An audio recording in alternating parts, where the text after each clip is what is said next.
Last हमने forest products के बारे में पढ़ा था और फॉरेस्ट्री इन पाकिस्तान के अंदर हमने कितने टाइप्स के फॉरेस्ट देखे थे। हमने देखी कॉनिफरस फॉरेस्ट, एल्पाइन, सबसे ऊंचाई पे होते हैं जो पहाड़ स्नो लाइन के भी ऊपर जहां पर बर्फ उगती है उस लाइन पे उगरे होते हैं कौन से, एल्पाइन फॉरेस्ट। ठीक है, और कॉनिफरस फॉरेस्ट भी सर्वाइव कर जाते हैं बर्फ में, लेकिन स्टंटेड ग्रोथ के साथ, मतलब हल्की ग्रोथ के साथ। कॉनिफरस फॉरेस्ट ये सारे कौन से कॉनिकल शेप में होते हैं, कोन्स के शेप में होते हैं, उनके पत्ते भी नोकीले टाइप के होते हैं। तो ये सारे हमने पीछे पढ़े। कॉनिफरस फॉरेस्ट के अलावा सब ट्रॉपिकल और ट्रॉपिकल फॉरेस्ट पढ़े, ये यूजुअली मिडिल में होते हैं, जैसे इंडस प्लेन्स को कवर कर रहे हैं सारे। इसके अलावा कोस्टल रीजन्स में हमारे कौन से हैं, मैंग्रोव्स। ठीक है, इसके अलावा है रिवरेन और बेला फॉरेस्ट, ये कहां पर है, ये इंडस रिवर के अंदर के पास प्लांटेड है, जो रिवर वाटर के ऊपर रिलाय करते हैं। कौन से, रिवरेन और बेला फॉरेस्ट। तो हमारे कौन कौन से हो गए, alpine forest, coniferous forest, tropical forest, सब ट्रॉपिकल फॉरेस्ट, रिवरेन फॉरेस्ट या रिवरेन या बेला भी कह सकते हैं, और मैंग्रोव्स। ठीक है, मैंग्रोव्स कहां होता है, कोस्ट के ऊपर, जो आपका समंदर की वो समंदर पड़ रहा है, और एक्चुअली समंदर और दरिया का पानी जहां पर टकराता है आपस में, जिसको हम कहते हैं डेल्टा। तो डेल्टा जहां बनता है उसमें आसपास पानी गुजर रहा है, लेकिन जहां डेल्टा बनता है आसपास पानी गुजर रहा है उसके बीच में बड़े बड़े लैंड के पीसेस भी होते हैं, आइलैंड्स नुमा। तो वहां पर जो फॉरेस्ट उगते हैं वो यूजुअली मैंग्रोव्स होते हैं। और वो लैंड पीसेस क्या कहलाते हैं, जो डेल्टा के अंदर होते हैं, एस्चुअरी।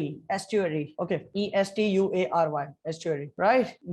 इसमें स्मॉल आइलैंड्स होते हैं, लेकिन डेल्टा के है ना वो, तो उसको एस्चुअरीज कहते हैं कि ये डेल्टा था, उसके दरमियान जमीन फट फट के पानी गुजर रहा है और बीच में जो हिस्से बन रहे हैं एस्चुअरीज है। एक्चुअली वो थी जमीन ही, लेकिन दरिया का पानी का फ्लो आते आते वो कैनाल्स बन गए थोड़े छोटे छोटे, फिर वो कैनाल्स बड़े बड़े पैसेजेस बन गए वाटर के। समझ आ रही है। अच्छा, डिफॉरेस्टेशन इन पाकिस्तान। फॉरेस्ट से हमें बहुत सारी प्रोडक्ट्स मिलती हैं और ये हमने देख लिया। डिफॉरेस्टेशन इन पाकिस्तान। अच्छा, रेसिन में आप लोग को दिखाता हूँ, चलो रेसिन क्या होता है। रेसिन एक लकड़ी के अंदर से रेसिन एक मटेरियल जैसे निकलता है, देख रहे हो, ये मटेरियल्स डाल के फिर उसके अंदर ये कोटिंग, ये रेसिन से बनते हैं मटेरियल्स इस तरह के। ये अभी इपॉक्सी डालेंगे इसके अंदर, ये पूरा एक इन्होंने वो सेट किया। वो तो खैर सॉल्ट टाइप का मटेरियल बना था, अभी रेसिन नहीं डाला है, अभी डालेंगे। ये जो डाल रहे हैं ना, ये मटेरियल इपॉक्सी का रेसिन से बनता है, ये फिर जम जाता है, इसकी पॉलिश वॉलिश करते हैं। तो वो पॉलिश करने के बाद दैट्स लाइक, अगर मैं दिखाऊं किसी किस्म के टेबल्स वगैरह, जैसे पीछे भी बना रहे थे ना, तो पूरा एक आइलैंड बनाया। ये देख रहे हो, ये पूरा जो जमा है ना, जो मटेरियल वो इपॉक्सी मटेरियल है, वो डाला तो ये पूरा एक आइलैंड नुमा बन गया, समझे। तो इसको पॉलिश वॉलिश कर देते हैं। तो इसी तरह के टेबल्स भी बनते हैं रेसिन के, टेबल टॉप्स। ये लकड़ी के ये टॉप है, इसको काटा, इसके ऊपर फिर बहुत सारा आसपास मटेरियल जोड़ के डाल के, ये पहले लकड़ी को काटा, उसके उसको फिर वो एक मटेरियल में डिबो दिया, ये डाल रहे हैं ना, और फिर ये जम के इसकी पॉलिश वगैरह करते हैं, तो ये कुछ इस तरह का बन जाता है। बीच में से जम गया सारा, है ना, पॉलिश टेबल है पूरा। तो ये काला कलर भी मिला दिया रेसिन के अंदर, समझो इस तरीके से करके दिया made the table top, it is polish वगैरह के बाद। तो ये मटेरियल्स ये भी आपको लकड़ी के अंदर से अखज होते हैं, रेसिन वगैरह, मजरी, एफिड्रा। तो बहुत सारे मेडिकल प्रोडक्ट्स भी आपको दरख्तों में से मिल जाती है। पत्तों की बात नहीं हो रही अभी, सिर्फ पत्तों में से भी सारे पत्ते, जो दरख्तों के पत्ते होते हैं, श्रब्स होते हैं, जो घास फूस टाइप के, उसमें से बहुत किस्म की जड़ी बूटियां निकलती है, बहुत किस्म की दवाइयां बनती है। तो फॉरेस्ट प्रोडक्ट्स की सिर्फ लकड़ी काम की नहीं है, बल्कि फ्यूल वुड भी मिलता है जलाने के लिए, जो कि नॉर्दर्न एरियाज में ज्यादातर लकड़ी जला के खाना वाना पका लिया इस तरह से। और बहुत सारी और प्रोडक्ट्स भी निकल आती है फॉरेस्ट से, जिसमें बहुत सारी मेडिकल पर्पस की प्रोडक्ट्स होती हैं, बहुत सारी आपके केमिकल पर्पस की प्रोडक्ट्स होती है, जैसे कि रेसिन था। ठीक है, कॉजेज ऑफ डिफॉरेस्टेशन। अब क्योंकि इतने काम की प्रोडक्ट्स निकलती हैं आपके उसमें से, फॉरेस्ट को काटने से, तो एक तो बड़ी कॉज यही है कि डिफॉरेस्टेशन इसलिए होती है, मतलब फॉरेस्ट को काटते क्यों है, क्योंकि एक कमर्शियल वैल्यू है, फॉरेस्ट की एक अपनी कमर्शियल वैल्यू है। ठीक है, large forest tracts are cleared to grow crops and to carry out mining activities after the construction of dam barrages which provide irrigation water. Millions of hectares of land were cleared to meet the food requirements of the growing population. अब point यहाँ पर ये कि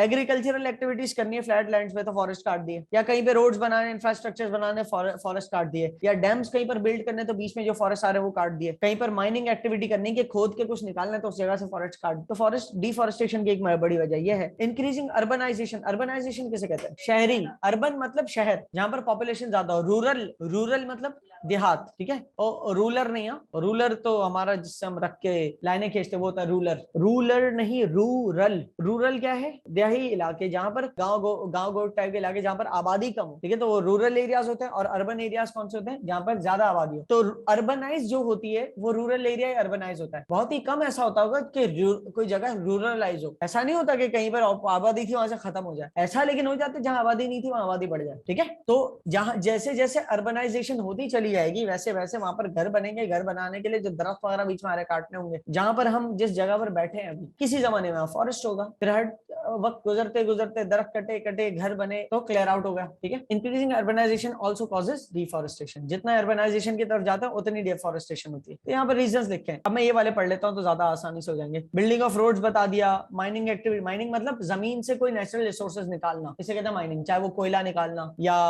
किसी किस्म का oil and gas निकालना। ठीक है, तो कोई भी इस तरह के मिनरल्स को अखज करने के लिए खुदाई वगैरह होती होती है तो वहां से फॉरेस्ट भी क्लियर होता है। Clearing of land for farming, किसी जगह को फार्मिंग के लिए बनाना है तो प्लेन करना पड़ेगा ना उस जगह को, वहां से दरख्त वरख्त काट के फिर वहां पर काश्तकारी होंगे। तो ये फार्मिंग क्यों करते हैं भाई? फार्मिंग इसलिए करते हैं, फूड प्रोडक्ट्स आपकी निकलती है फार्मिंग से, फार्मिंग से आपकी फिर पहनने की प्रोडक्ट्स निकलते हैं। कैसे? फार्मिंग से कॉटन निकलता है, कॉटन से कपड़ा बनता है, कॉटन से धागा और धागे से कपड़ा, ऐसे ही होता है ना। और फार्मिंग करते हैं तो कॉटन उगता है। अच्छा, इसके अलावा टिम्बर चाहिए, लकड़ियां चाहिए तो दरख्त काटते हैं। ये फ्यूल वुड चाहिए, एक तो होता है लकड़ियां फर्नीचर के लिए चाहिए या कोई भी लकड़ियां जिस जिस इंडस्ट्रीज में इस्तेमाल होती है, किस किस फर्नीचर इंडस्ट्रीज में लकड़ियां इस्तेमाल होती है, या मेडिसिनल पर्पसेस के लिए लकड़ियों के भी चाहिए, या पेपर इंडस्ट्री है उसमें लकड़ी चाहिए होती है, पेपर बनाने के लकड़ियों के जो है ना एलिमेंट चाहिए होते हैं, समझ आ रही है ना। इसके अलावा फ्यूल वुड के लिए लकड़ी जलाने के लिए भी इस्तेमाल होती है। तो ये सारी वजूहात से डिफॉरेस्टेशन होती है। इस डिफॉरेस्टेशन से फिर इफेक्ट्स क्या क्या पड़ता है? Effects of deforestation, reckless cutting of trees for firewood और any other commercial purposes can result in, reckless मतलब careless cutting of trees for firewood और any other commercial purposes can result in deforestation. तो आप अगर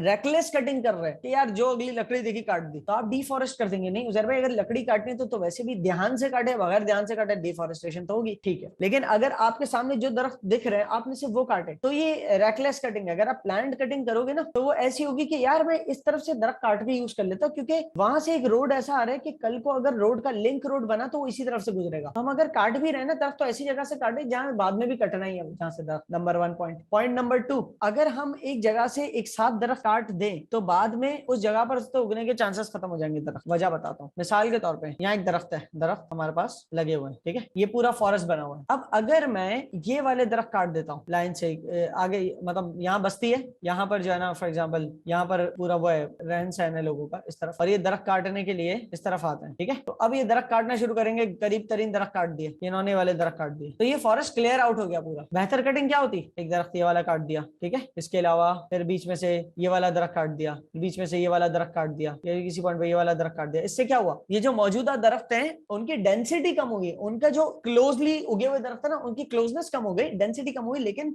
आप ये देखो कि दरख्त है ना, अगर तो दरख्त के पत्ते गिरते हैं, पत्ते जमीन पे आसपास गिरते हैं तो वहां पर जमीन जरखेज रहती है क्योंकि दरख्त के पत्ते जमीन के अंदर वो कहलाता है हमस, ह्यूमस या हमस कहलाता है। ये हमस गिरता है तो वो जमीन जरखेज फर्टिलाइज रहती है। और इन दरख्तों के इससे कोई हो सकता है बीज गिर जाए, तो जहां पर बीज गिरेगा वहां पर उगने के चांसेस है बाद में, तुम्हारी बात। इसी तरह पानी अगर या बारिश का पानी अगर इन दरख्तों के दरमियान गिरता है तो कहीं ना कहीं थोड़ा छोटे छोटे पॉइंट्स बना के ठहर भी जाएगा तो दरख्त पी लेंगे वो पानी। पिछली मिसाल वाली और पिछली मिसाल में और इस मिसाल में ये फर्क है कि यहाँ पर दरख्त जो दूसरे दरख्त है उनके बेसिस पे सर्वाइवल कर लेंगे, दूर दूर में बीच में दरख्त उगने के चांसेस है। लेकिन अगर आपने यहाँ से दरख्त उड़ा दिए तो ना तो आसपास कुछ कोई किसी किस्म का हमस गिरेगा, यहाँ वाटर अगर आया, यहाँ पानी आया तो क्लियर रूट है, कोई और दरख्त ही नहीं है पानी को रोकने के लिए, तो पानी कहीं ना कहीं बह जाएगा। तो यारी तो इस तरह की डिफॉरेस्टेशन कौन सी? रेकलेस है। तो इससे क्या नुकसान है? आपकी ज्यादा ज्यादा बाद में सस्टेन नहीं कर पाएंगे, फॉरेस्ट चल नहीं पाएंगे ज्यादा। तो रेकलेस कटिंग ऑफ ट्रीज से डिफॉरेस्टेशन होती है, और रेकलेस कटिंग के बाद जो डिफॉरेस्टेशन होता है उसके हार्मफुल इफेक्ट है कि भाई आपके एनवायरमेंट को नुकसान पहुंचता है, आपके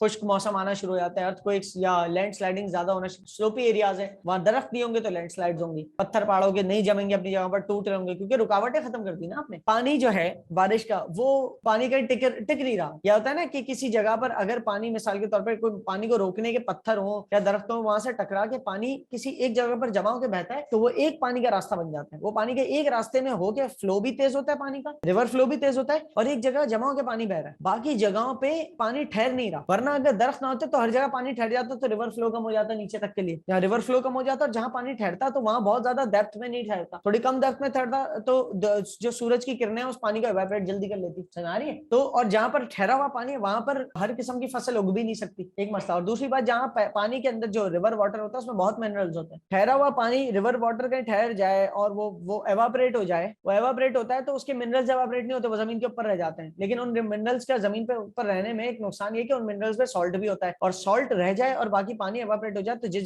जमीन पे सॉल्ट रह जाए वो जरखेज नहीं हो सकती, वहां से नमक खत्म करना पड़ता है, समझ बात। तो डिफॉरेस्टेशन हमें थोड़ी प्लान्ड डिफॉरेस्टेशन होती है हमेशा, ऐसा भी नहीं है अगर बहुत बड़ा फॉरेस्ट है और बहुत इंटेंसिटी में फॉरेस्ट है क्या वो फायदेमंद है? जरूरी नहीं है, वो भी नुकसान दे हो सकता है। एक मैं मिसाल दे दूं उसके नुकसान की, आपकी एक तो वहां पर ट्रांजिट खत्म हो जाती है, आना जाना, तो थोड़ी बहुत कंट्रोल डिफॉरेस्टेशन तो करनी पड़ती है। दूसरा नुकसान, अगर किसी किस्म का मिसाल के तौर पे आग वाग खुदा ना खास्ता जंगल में लग जाए तो इतने बड़े कंटिन्यूड फॉरेस्ट में वो आग चलती चली जाएगी। अगर बीच में गैप हुए, किसी एरिया पे ट्रीज नहीं लगे हुए, तो वहां आग रुक जाएगी और आगे नहीं बढ़ेगी, सही है। तो ट्रीज है, उसके बाद फिर थोड़ा गैप है, फिर ट्रीज है, फिर गैप है, तो उससे तेजी से आग पूरा फॉरेस्ट जलाने के लायक नहीं रहेगी, जलाने के लिए ईंधन चाहिए, ईंधन है लकड़ी या पूरे पूरे दरख्त। अब दरख्त एक साथ लगे हुए, मिसाल के तौर पे 1 लाख दरख्त लगे हुए, 1 लाख दरख्त के बीच में कोई फासला ही नहीं है, तो एक के 1 लाख दरख्त जल जाएंगे, आग थोड़ी रुकती है, बीमारी है। लेकिन अगर बीच में उन 1 लाख दरख्त के दरमियान हर 10,000 दरख्त के बाद एक पट्टा दरख्त का कटा हुआ है, तो 10,000 दरख्त जल गए, तो उसके बाद वो आग वहां दूसरी तरफ नहीं पहुंचेगी, और उसमें फासला भी ज्यादा होगा। ऐसा नहीं कि शोला उड़ के पहुंच गया, तो फासला ज्यादा होगा तो बचत हो जाएगी वो आग का उस तरह फैलने से। तो भाई आपके पूरे 1 लाख दरख्त जाया हो जाए, इससे बहुत ज्यादा बेहतर है कि आपके 50,000 दरख्त लगे हुए, लेकिन हर 2,000 दरख्त के बाद 2,000 दरख्तों का फासला गैप हो। आगे आग वाग लग जाए तो 2-3 हजार दरख्तों की 4,000 दरख्त तक भी लग गई अगर, तो वो और आगे ना बढ़े। तो ये होती है प्लान्ड डिफॉरेस्टेशन। फॉरेस्टेशन और डिफॉरेस्टेशन दोनों। अफॉरेस्टेशन मतलब दरख्त लगाना, डिफॉरेस्टेशन दरख्त काटना। तो अगर दरख्त काट रहे हो तो लॉजिकली ऐसी जगह से आप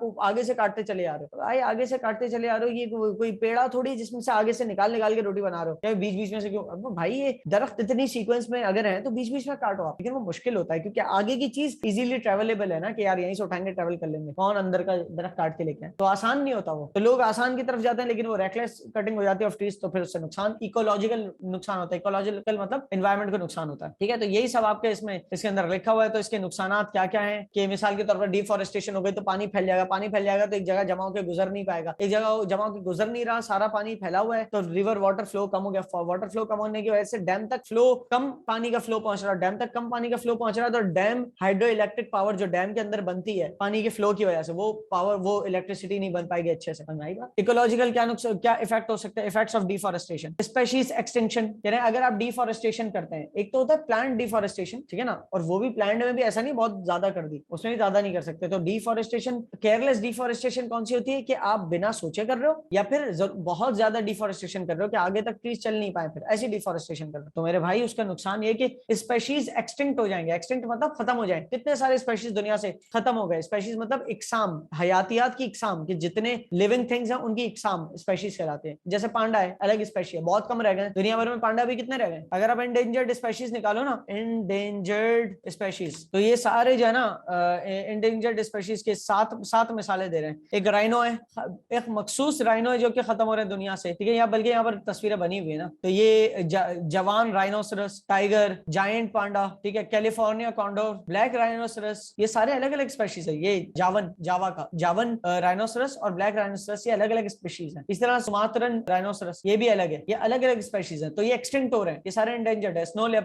लेपर्ड एक्सटिंक्ट हो रहे हैं। तो ये हमारी जितनी बायोडाइवर्सिटी है, मतलब बायोडाइवर्सिटी मतलब बायो मतलब लाइफ, और डाइवर्सिटी मतलब कितनी इकसाम की डाइवर्स लाइफ है, जिंदगी इस दुनिया में, तो वो सारी लॉस हो रही है आहिस्ते आहिस्ते, क्योंकि आप उनका हैबिटेट डिस्ट्रॉय कर रहे हो। हैबिटेट मतलब रहने की जगह, वो आप डिस्ट्रॉय कर रहे हो डिफॉरेस्टेशन से। तो एक नुकसान है। एयर पोल्यूशन होता है, फॉरेस्ट होते हैं तो एयर पोल्यूशन रुक जाता है, क्योंकि जहां फॉरेस्ट होते हैं वो मॉइस्ट होते एरिया, जो मॉइस्ट एरियाज होते हैं वहां पर मट्टी हवा में नहीं होती, मॉइस्ट ही होता है ना सब, तो मड नीचे बैठ जाता है, नमी होती है ना वहां में, मड नीचे बैठ जाता है। क्लियर है? हैबिटेट लॉस, जितने जो जानदार है, जब तो स्पेशीज एक्सटिंक्ट हो रहे हैं कि उनका रहन सहन की जगह खत्म हो रही है, लॉस हो रहा है, हैबिटेट लॉस। हैबिटेट मतलब रहने की जगह। तो फॉरेस्ट कितने सारे पौधों के, कितने सारे दरख्तों की रहने की जगह है फॉरेस्ट। अब तो वो फॉरेस्ट पहले तो काट रहे हो, वो फॉरेस्ट काटो तो एक तो उनकी स्पेशीज खत्म हो रही है, फिर उन फॉरेस्ट के सारे कितने जानवर पलते हैं, उनकी स्पेशीज खत्म हो रही है, और उन फॉरेस्ट के सारे कितनी फैमिलीज पलती हैं, उनके भी लिविंग स्टैंडर्ड गिर रहे हैं, उनके भी हैबिटाट लूज हो रहे हैं। क्यों? क्योंकि फॉरेस्ट नहीं है तो कितने किस्म के सैलाब आ रहे हैं, कितने किस्म के उनके घर को उड़ा के, फॉरेस्ट होते हैं तो सैलाबों को रोकते हैं ना, वो भी घर उड़ा के लेके जाते हैं। तो एनवायरमेंटल लॉस है अच्छा खासा। इकोलॉजिकल लॉस और बताएं कि भाई विंड इरोजन, फॉरेस्ट होते हैं तो हवा का दबाव रुकता है, टूटता है। अगर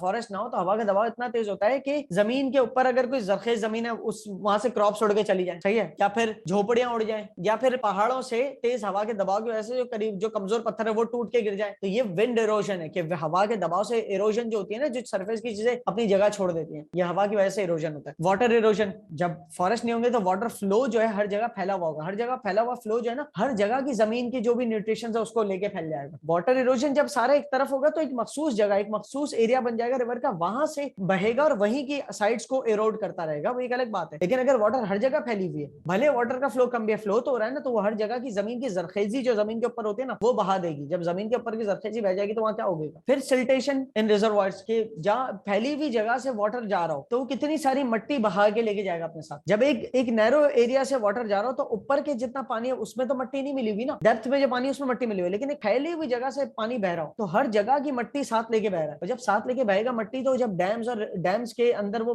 डैम्स से पहले होता है रिजर्वायर, डैम पानी को जहां रोकता है ना, जो पानी रुका हुआ है वो रिजर्वायर कहलाता है। रिजर्वायर में कितनी सारी मट्टी जमा हो जाएगी, और वो मट्टी जैसे जैसे बन जाएगी, मट्टी के टीले तोदे बनना शुरू हो जाएंगे, तो रिजर्वायर में पानी की कैपेसिटी कम होना शुरू हो जाएगी। एक डैम डैम है उसके पीछे रिजर्वायर है जिसमें पानी आ सकता है बहुत सारा, वहां पानी जो आ रहा है मट्टी वाला है, तो मट्टी वाला पानी डैम के थ्रू पानी गुजर रहा है, मट्टी रह जाती है अगर पीछे, तो मट्टी के एक वक्त अगर टीले बन जाएंगे तो डैम के जो पीछे रिजर्वायर है उसकी कैपेसिटी कम होती चली जाएगी। पूरा ओवरऑल क्लाइमेट चेंज, ये आप लोग पढ़ लेंगे तो आपको समझ आ जाएगा, पूरी दुनिया का ओवरऑल क्लाइमेट चेंज होता है डिफॉरेस्टेशन से, आपके वेदर का पैटर्न चेंज होता है डिफॉरेस्टेशन से, वो तो आप सब कनेक्ट कर सकते हैं, ठीक है, क्योंकि एवापोरेशन ज्यादा हो रही है तो पता नहीं बारिशें कहीं और जाके पड़ रही है, कोई जगह खुश्क हो रही है ज्यादा, ठीक है, तो पूरा क्लाइमेट चेंज होता जाता है डिफॉरेस्टेशन। फिर आएंगे नमाज के बाद हम solution to the problems caused by deforestation, ठीक है। अब यहाँ पर फॉरेस्ट की वजह से फायदे बताएं और डिफॉरेस्टेड एरिया के अंदर क्या क्या नुकसान हो सकते हैं, तो अब जो डिफॉरेस्टेड एरियाज है उनको सही करने के सॉल्यूशंस क्या क्या हैं, फिर इसके ऊपर बात होगी नमाज के बाद। और उसके बाद अफॉरेस्टेशन प्रोजेक्ट्स, मतलब फॉरेस्ट को लगाने के प्रोजेक्ट्स जो है उसके ऊपर बात होगी, और सस्टेनेबल फॉरेस्ट्री, ऐसी फॉरेस्ट्री कि जो आगे तक चलती जाए, उसके ऊपर बात होगी, और ये चैप्टर भी खत्म हो जाएगा। नमाज के बाद मिलते हैं।